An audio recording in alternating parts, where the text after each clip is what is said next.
On a expliqué la dernière fois le mariage du prophète alayhi salatu wassalam avec Khadija radiyallahu anha. Le prophète sallallahu alayhi wa sallam avait 25 ans et Khadija radiyallahu anha avait 40 ans. Al-Muhim, 10 ans après le mariage du prophète alayhi salatu wassalam, un événement important s'est déroulé à la Mecque.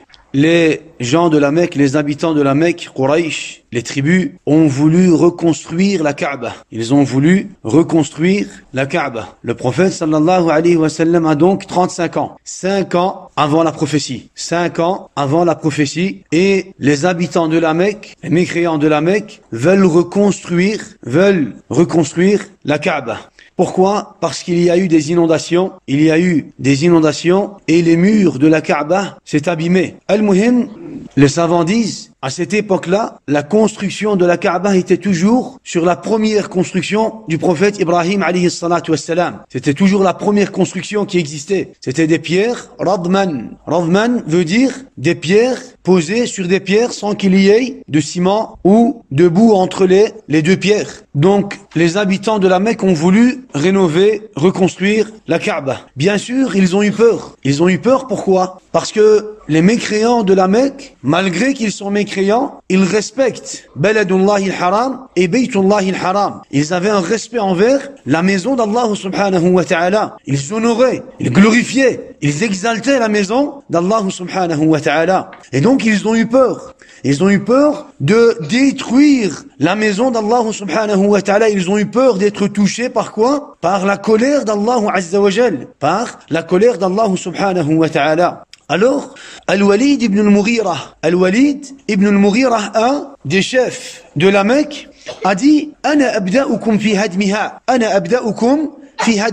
je vais commencer moi-même à détruire la Kaaba. » Il a pris la hache, la massue, et il s'est mis devant la Kaaba. Et il s'est mis devant le mur de la Kaaba. Allahumma lam nazir wala nuridu illa al-khayr. Lam nazir, azara yuziru. Il dit Allahumma lam nazir. Oh Allah, on n'a pas dévié du droit chemin. Subhanallah. Regardez, ils sont sur le shirk, tout en pensant qu'ils sont toujours sur la vérité. Ils sont sur la religion du shirk, tout en croyant qu'ils sont sur le haqq, sur la religion de leur père Ibrahim alayhi salatu wassalam. C'est pour cela que le Walid ibn al-Mughira dit, Ya Rabbi, Allahumma lam nazir. On n'a pas dévié du droit chemin. On n'a pas renié ton existence. On n'est pas tombé dans l'égarement. Wala nuridu illa al-khayr. On ne veut que le bien. On ne veut que le bien. On veut rénover ta maison. On ne veut pas détruire ta maison pour la détruire, mais on veut tout simplement la détruire, mais pour la reconstruire correctement, la rénover. Subhanallah. Al-Muhim, il s'est mis à un coin de la Kaaba et il a commencé à détruire un des coins de la Kaaba. Il a commencé à détruire un des coins de la Kaaba. Alors, bien sûr, il avait dit avant cela aux habitants de la Mecque, lorsque moi je vais commencer à détruire, restez loin de la Kaaba. Restez loin de la Kaaba, de peur que s'il y a la colère d'Allah azza wa jal qui descend, s'il y a un châtiment de la part d'Allah azza wa jal qui descend, ça ne me touchera que moi-même. Donc restez loin, on sait jamais. On sait jamais si Allah azza wa jal n'est pas satisfait de ce qu'on fait. Regardez, subhanallah, combien ils ont de la croyance et combien ils ont de respect envers la maison d'Allah azza wa jal. Si un châtiment de la part d'Allah azza wa jal devait descendre, écartez-vous, éloignez-vous, comme ça, ce châtiment ne touchera que moi-même. Al-Muhim, les gens se sont écartés et ils ont dit Nanzur, fa in usiba lam nahdim minha shay'an wa radadnaha kama kanat. Nanzur, on va regarder ce qui va se passer. Si Al-Walid ibn al-Mughira se fait toucher par le châtiment d'Allah azza wa jal, par l'adab, khalas, on ne détruira pas la Kaaba et on remettra les pierres qu'il a enlevées à sa place. On ne touchera à rien. Cela voudrait dire qu'Allah azza wa jal n'est pas satisfait, il ne veut pas qu'on détruise la Kaaba. Wa in lam yusibhu shay'un, s'il n'est pas touché par un châtiment, faqad radiyallahu ma sana'na, cela voudrait dire qu'Allah azza wa jal est satisfait de ce qu'on est en train de faire. Regardez, subhanallah, combien, malgré qu'ils sont mushrikines, ils cherchent quoi? La satisfaction d'Allah azza wa jal. Ils veulent faire par rapport à quoi? Par rapport à la satisfaction d'Allah subhanahu wa ta'ala. Yani les mushrikoun du temps du prophète, alayhi salatu wassalam, ils étaient mouchriquines, ils étaient kuffars, parce qu'ils commettaient le shirk. Mais ils avaient quoi? Ils avaient une exaltation envers Allah Azza wa Jal, un respect envers Allah Azza wa Jal. Et ils avaient quand même, malgré cela, le fait de quoi? De vivre cette religion, de vivre cette vie selon la volonté et la satisfaction d'Allah subhanahu wa ta'ala. Regardez, ils se disent, on va regarder. Si Allah fait descendre sur al-Walid ibn al-Mughira un châtiment, cela voudrait dire qu'Allah n'est pas satisfait. Si al-Walid ibn al-Mughira n'est pas touché par un châtiment, cela voudrait dire qu'Allah est satisfait. Et donc, on va continuer la rénovation de la Kaaba. Regardez, ils cherchent à vivre selon la satisfaction d'Allah Azza wa Jal. Aujourd'hui, ceux qui se disent musulmans ne cherchent pas à vivre selon la satisfaction d'Allah Azza wa Jal. À cette époque-là, il n'y a pas de Coran. À cette époque-là, il n'y a pas de Coran. Il n'y a pas encore de messager parce que le prophète n'a pas encore reçu la révélation. Il n'a que 35 ans. Aujourd'hui, on a le Coran, on a les hadiths, on a les explications, on a les paroles des compagnons, on a les paroles des premiers savants, des prédécesseurs, et malgré cela, on est face à des gens qui falsifient la religion, qui cherchent à vivre leur religion selon la satisfaction d'un tel ou d'une telle. Subhanallah. Donc regardez cette subtilité chez les mouchriquines. Al-Muhim, فأصبح الوليد غاديا يهدم. Al-Walid s'est retrouvé devant la Kaaba en train de détruire justement le coin de la Kaaba. Lorsque les gens l'ont vu, rien ne lui arrive, rien ne le touche. Il n'est pas touché par un châtiment, par la colère d'Allah Azza wa Jal. Les gens se sont approchés pas par pas et ils se sont mis à commencer à détruire la Kaaba pour pouvoir la reconstruire. Al-Muhim. Lorsqu'ils ont détruit la Kaaba, qu'est-ce qu'ils ont fait?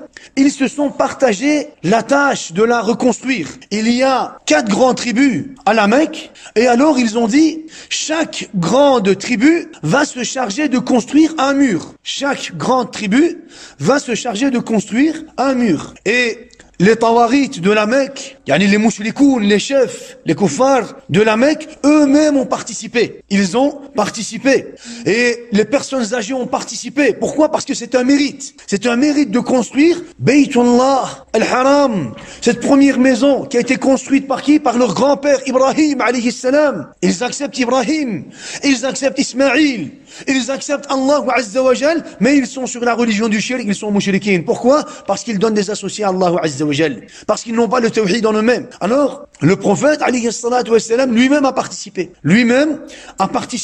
Al-Abbas, l'oncle du prophète, alayhi salatu wa salam, lui-même aussi a participé à la construction de la Kaaba. Lui-même a participé à la construction de la Kaaba. On nous dit que le prophète, alayhi salatu wa salam, portait les pierres directement sur son épaule. Alors son oncle, Al-Abbas, lui a dit, mets une partie de ton izar sur ton épaule pour ne pas te blesser, pour ne pas te faire mal. Alors le prophète, alayhi salatu wa salam, au moment où il a pris son izar, ou au moment où il a voulu mettre son izar sur son épaule pour déposer la pierre, il est tombé par terre. En regardant le ciel, il a dit Izari, Izari. Et puis il s'est réveillé. Qu'est-ce qui lui était arrivé? Pourquoi est-ce qu'il est tombé par terre? Pourquoi est-ce qu'il s'est évanoui? Allah Azza wa Jal l'avait protégé d'une chose. Allah Azza wa Jal l'avait protégé d'une chose de quoi? En levant son izar, il allait découvrir, il allait faire apparaître ses parties intimes. Et donc Allah Azza wa Jal l'a protégé de cela. Et au moment où il allait lever, subhanallah, son izar, il est tombé par terre. Cela fait partie de quoi? De la protection d'Allah Azza wa Jal, de son prophète, de son messager, Muhammad alayhi salatu wa salam, avant la prophétie. Les messagers sont protégés par Allah subhanahu wa ta'ala avant même de quoi? Avant même de recevoir la prophétie. Allah Azza wa Jal le protégeait de commettre quoi? De commettre une erreur. Al-Muhim, il s'est réveillé. Lorsqu'ils ont commencé à construire la Kaaba et qu'ils sont arrivés au niveau de la pierre noire, Al-Hajar al-Aswad, les 4 tribus, ont commencé à diverger. Cette divergence allait les mener à une guerre, ya ikhwa. Ils ont commencé à quoi? Ils ont commencé à se disputer à cause de l'Hajar al-Aswad. Pourquoi? Parce que chaque tribu veut être celui ou celle qui va poser la pierre noire à sa place. Chaque tribu veut avoir cet honneur et ce mérite de poser la pierre noire à sa place, al-Hajar al-Aswad. Alors ils ont commencé à quoi? Ils ont commencé à se disputer. Et il a failli avoir quoi? Il a failli avoir une guerre, subhanallah, au moment de quoi? De la construction de la Kaaba. Des grandes tribus. Alors, Abu Umayyah ibn al-Mughira, Abu Umayyah ibn al-Mughira ou alors Umayyah ibn al-Mughira leur a dit Ya ma'shara Quraysh, calmez-vous. Ya ma'shara Quraysh, calmez-vous. Ij'alu baynakum fima takhtalifuna fihi awwal man yadkhulu min bab al-masjid. Ij'alu baynakum fima takhtalifuna fihi awwal man yadkhulu min bab al-masjid. Calmez-vous. J'ai pour vous une solution. Désignez comme juge pour votre divergence, pour ce sujet, le premier homme qui va entrer de la porte de l'masjid. Celui qui va entrer, le premier qui va entrer de l'masjid, de la porte de l'masjid, de la mosquée, désignez-le comme juge pour ce sujet, pour cette divergence. Alors ils ont tous accepté. Et pendant qu'ils étaient justement en train de regarder la porte de la mosquée, pour voir qui allait être celui qui va entrer, ils ont remarqué que c'était justement Muhammad alayhi as-salatu was-salam, le messager d'Allah azza wa jal.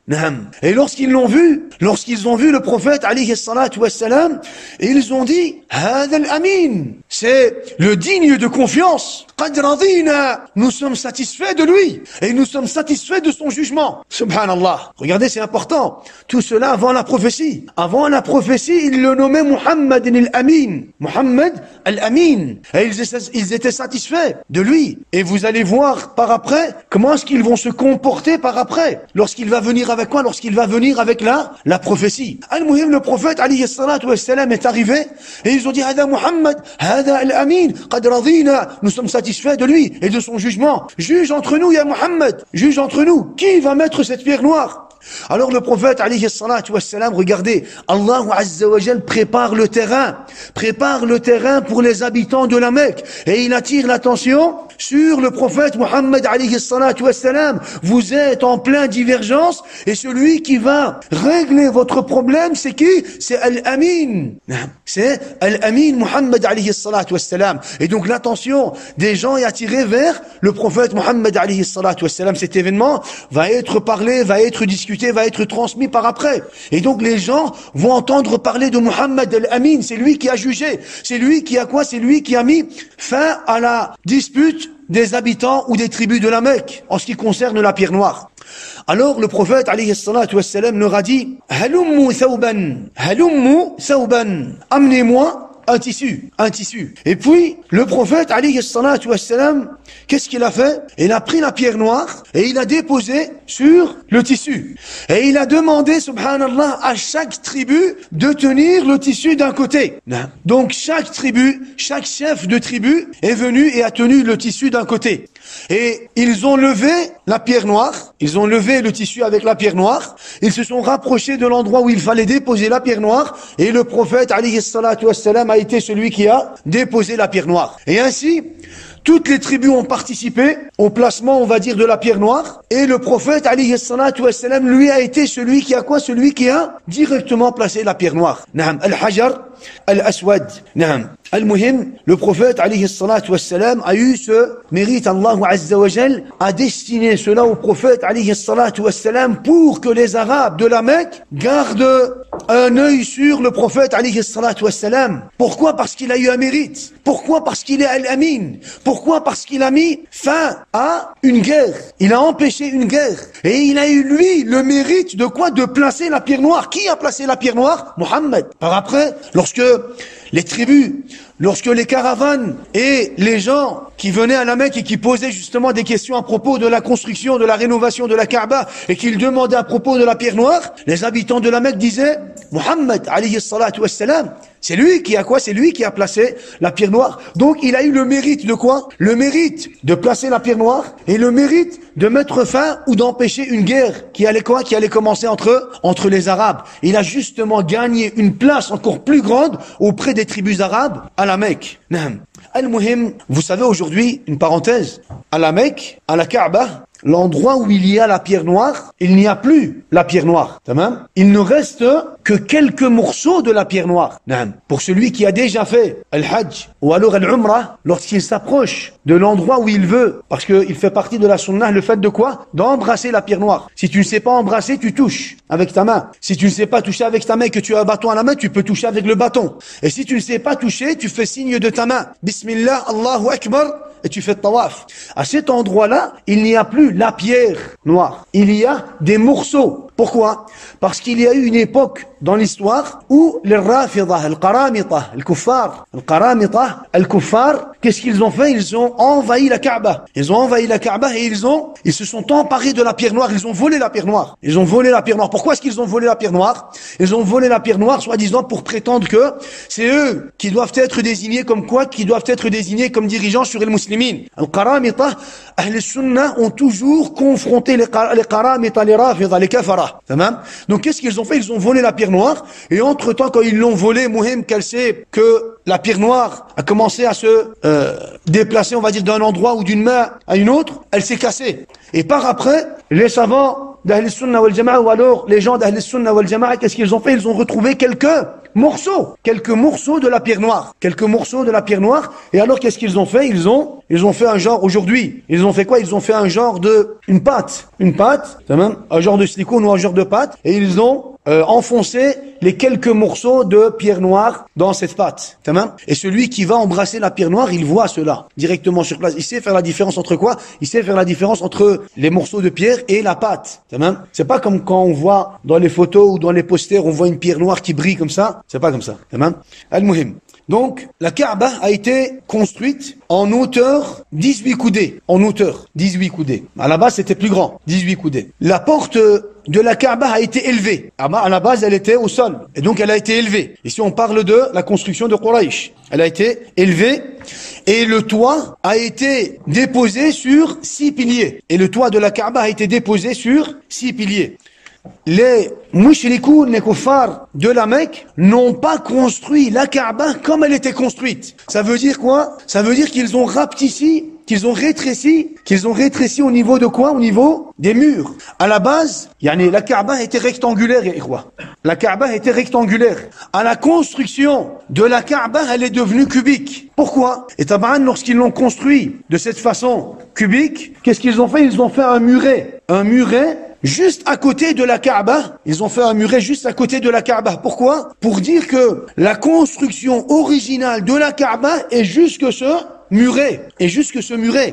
Et c'est pour cela qu'aujourd'hui, quand tu fais le tawaf autour de la Kaaba, tu ne peux pas passer entre la Kaaba et le muret. Parce que si tu passes entre la Kaaba et le muret, tu n'as pas fait un tawaf complet. Tu es passé dans la Kaaba. Et donc, tu ne dois pas passer dans la Kaaba. Tu dois passer autour de la Kaaba.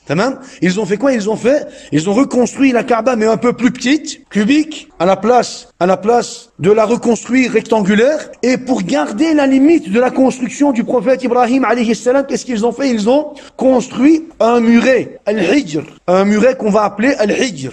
Pourquoi est-ce qu'ils ont fait cela?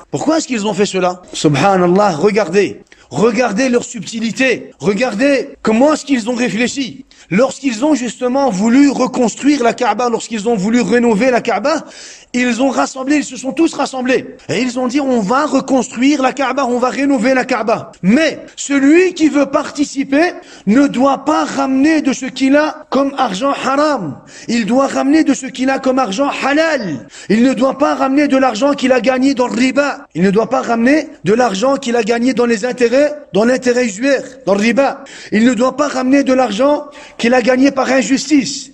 Il ne doit pas ramener de l'argent qu'il a gagné par al-munkar wal-fahsha. Il doit ramener de l'argent halal. Donc celui qui veut participer ne doit ramener que ce qu'il a comme argent halal. Subhanallah. Alors ils ont rassemblé leur argent halal, mais l'argent qu'ils ont rassemblé n'a pas suffi pour reconstruire la Kaaba selon la construction d'Ibrahim alayhi salam. Et c'est pour cela qu'ils ont été quoi? Ils ont été obligés de la rétrécir. Ils ont été obligés de quoi? De la rétrécir, subhanallah. Cela pour ne pas mélanger de l'argent haram dans la construction de la maison d'Allah azza wa jalla, ya ikhwa. Et aujourd'hui, ceux qui vont s'attribuer à l'islam et qui vont dire la ilaha illallah Muhammadur Rasulullah, qui vont construire des masajid et qui vont parler de la religion d'Allah azza wa jalla, autorisent et donnent des fatawas qui autorisent les gens soi-disant à construire des mosquées en prenant quoi? En prenant des crédits, en faisant un riba, en retirant de l'argent à la banque. Tu peux retirer de l'argent à la banque, pourquoi? Pour construire une mosquée. Regardez comment les mouchrikoun du temps du prophète ont agi, et regardez comment les mouchrikoun de nos jours agissent. Regardez. C'est à vous de faire quoi? C'est à vous de faire la comparaison. C'est à vous de faire la comparaison. Aujourd'hui, on donne quoi? Aujourd'hui, ces imams égarés donnent des fatawas en autorisant aux gens de construire des mosquées avec de l'argent haram. Avec de l'argent haram. Ce qui est justement quoi? Ce qui est haram à la base. C'est haram. Comment, subhanallah, comment voudrais-tu utiliser de l'argent haram dans la construction? Même les mouchrikoun, même Abu Jahl et Abu Lahab, tabbat yada Abi Lahab wa tab, celui qu'on recite dans le verset, dans Surat al-Masad, même ces mouchrikoun, ces tawarit à l'époque du prophète n'ont pas osé faire cela. Et ils ont rétréci les murs de la Kaaba pour cela. Subhanallah. Quelle religion ont ces gens-là aujourd'hui, Ikhwa? Allahu musta'an. Al-Muhim. On comprend de ce récit, ya Ikhwa, l'importance de quoi? De la Kaaba auprès des mouchriquines. L'importance et la grandeur de la Kaaba auprès des mouchriquines. La Kaaba, ya Ikhwa, elle a été construite, en résumé, elle a été construite plusieurs fois. La première construction, la construction d'Ibrahim alayhi salam. Ibrahim alayhi salam, même s'il y a d'autres avis à propos des fondements de la Kaaba. Parce qu'Allah Azza wa Jalla nous dit qu'Ibrahim alayhi salatu wassalam a monté les murs. Et donc les ulama ont parlé des fondements. Est-ce que ça voudrait dire qu'il a monté les murs en commençant par les fondements? Est-ce que c'est ce qu'on doit sous-entendre? Ou alors les fondements étaient déjà construits? Les fondements étaient déjà construits. Et si les fondements étaient déjà construits, qui les avait construits? Adam alayhi salam, Jibril, ou alors les anges, ou alors Muhim, il y a différents avis. Al-Muhim, c'est que Ibrahim alayhi salam, il a été le premier à construire, à monter les murs de la Kaaba. Avec qui, ya Ikhwa? Les enfants. Avec qui Ibrahim a construit la Kaaba? Avec Ismaïl alayhi salam. Deuxième construction, c'est la construction justement de Quraysh. Combien d'années avant la prophétie, les enfants? 5 ans avant la prophétie. Tamam. 5 ans avant la prophétie. La deuxième construction est la construction de Quraysh. 5 ans avant la prophétie, le prophète a assisté à la construction, à la rénovation de la Kaaba. Mais l'infrastructure, on va dire, de la Kaaba avait changé. Troisième construction a été réalisée à l'époque de Abdullah ibn Zubayr. Lorsque, entre parenthèses, lorsque l'armée de Yazid ibn Muawiyah a attaqué la Kaaba, qu'est-ce qu'il s'est passé? Il y a eu un côté de la Kaaba qui s'est détruit. Alors, Abdullah ibn Zubayr, qu'est-ce qu'il a fait? Il a reconstruit la Kaaba, mais selon les fondements d'Ibrahim alayhi salam. Il a reconstruit la Kaaba selon les fondements d'Ibrahim alayhi salam. Pourquoi est-ce qu'il a fait cela? Pourquoi Abdullah ibn Zubayr a fait cela? Dans un hadith rapporté par Aïcha radiyallahu anha, elle dit que le prophète alayhi salatu wassalam lui a dit un jour: Ya Aïcha, ou Aïcha, لولا أن قومك حديث عهد بجاهلية لأمرت بالبيت فهدم فأدخلت فيه ما أخرج منه وألزقته بالأرض وجعلت له بابا شرقيا وبابا غربيا فبلغت به أساس إبراهيم. Le prophète alayhi salatu wassalam lui a dit à Aïcha: si ton peuple n'était pas un peuple qui est proche de la jahiliya, un peuple qui est dans la jahiliya, un peuple qui a des traces de la jahiliya, si je savais qu'ils ne vont pas mal interpréter cela, mal comprendre cela, j'aurais ordonné et la Kaaba aurait été détruite et je l'aurais reconstruite selon les fondements d'Ibrahim alayhi salatu wassalam. Donc le prophète, qu'est-ce qu'il dit? Je l'aurais fait, j'aurais voulu le faire, mais ça va mener à quoi? Ça va mener à une mauvaise compréhension, les gens ne vont pas comprendre et donc je préfère la garder comme elle est là en ce moment-ci. Donc Abdullah ibn Zubayr, comme il avait entendu ce hadith pendant la vie du prophète, après la mort du prophète, qu'est-ce qu'il a fait? Il s'est dit: khalas, il n'y a plus de jahiliya, il y a l'islam, donc je vais la reconstruire selon les fondements d'Ibrahim alayhi salam. Al-Muhim, par après, il y a eu une deuxième attaque à l'époque de Abdullah ibn Zubayr. Et Abdullah ibn Zubayr a été tué. Par qui? Qui était celui qui le confrontait? Qui c'est, ya ikhwa? Al-Hajjaj ibn Yusuf. Al-Hajjaj ibn Yusuf al-Thaqafi. C'est lui qui a quoi? C'est lui qui a confronté. Qui? Abdullah ibn Zubayr. Il a tué Abdullah ibn Zubayr et beaucoup de musulmans. Al-Muhim. Et il y a une partie de la Kaaba qui a été encore une fois touchée. Et alors à ce moment-là, le khalifa des musulmans qui était Ash Sham, qu'est-ce qu'il a fait? Il a ordonné de reconstruire la Kaaba selon la construction de Quraysh, du temps du prophète alayhi salatu wassalam. Il a dit, si le prophète n'a pas changé, on change pas. Et il est revenu sur la construction du prophète alayhi salatu wassalam. Tamam? Par après, il y a eu encore une fois un khalifa qui a voulu détruire la Kaaba et la reconstruire selon les fondements d'Ibrahim alayhi salatu wassalam. Walakin, un savant a intervenu, je me rappelle plus qui en ce moment-ci, a intervenu et lui a dit, ne fais pas cela. Ne fais pas cela, car ça va ouvrir une porte à tous les khulafa, et à chaque fois qu'il va y avoir un khalifa qui va venir et qui va avoir un avis un peu différent, va se permettre de détruire la Kaaba, et les gens, avec le temps, vont perdre quoi? Vont perdre le respect et la grandeur qu'ils ont envers quoi? Qu'ils ont envers la Kaaba. Khalas, si elle a été construite de cette façon, tu la laisses de cette façon. Et de ce jour à nos jours, elle est restée sur la construction du prophète alayhi salatu wassalam, ou la construction de Quraysh, qui s'est déroulée 5 ans avant la prophétie à laquelle le prophète alayhi salatu wassalam a participé. Al-Muhim, le prophète alayhi salatu wassalam a participé à cela, et les gens ont commencé à parler de la construction de la Kaaba, ils ont parlé du prophète, ils ont parlé que le prophète avait placé la pierre noire, il a akhiré.